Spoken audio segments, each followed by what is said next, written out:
আমায় ছিঁড়ে খাও হে শকুন, হে সীমান্তের শকুন, এক্ষুনি ছিঁড়ে খাও আমাকে। হে আটলান্টিকের ঈগল, শিগগিরই খুবলে খাও আমাকে। হে বৈকাল হ্রদের বাজ, আচরে কামড়ে ছিন্ন ভিন্ন করো আমাকে।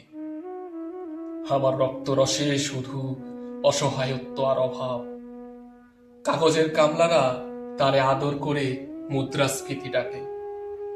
ঋণের চাপে নীল হয়ে যাচ্ছে আমার অনুচক্রিকা। সংসার চালাতে অন্তরে হয় ইন্টারনাল ব্লিডিং।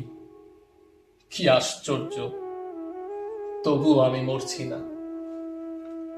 ওদিকে দোজকের ভয়ে আত্মহত্যা করবারও সাহস পাই না আমি। খোদাকে বললাম, আমি মরতে চাই। তিনি বললেন, বেঁচে আছো কে বলল?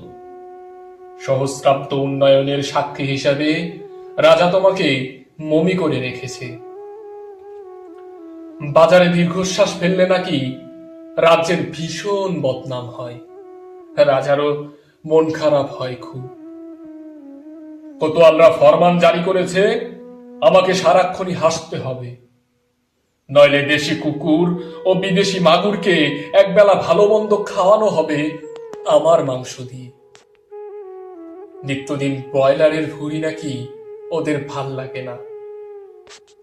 অথবা আমাকে ভাগ দিয়ে বেচা হবে। মানুষের তো মানুষ খাওয়ার স্বাদ হতে পারে, তাই না? ভাগ্যিস তা বিদেশি সুপার শপে বিক্রি হবে না। দেশি মানুষেরই তো হক বেশি আমাকে খাওয়ার। এ দোজকি যখন নিয়তি, তখন আমি উদম হয়ে ডাকছি দুনিয়ার শ্রেষ্ঠ মাংসাশী বিভক্তের।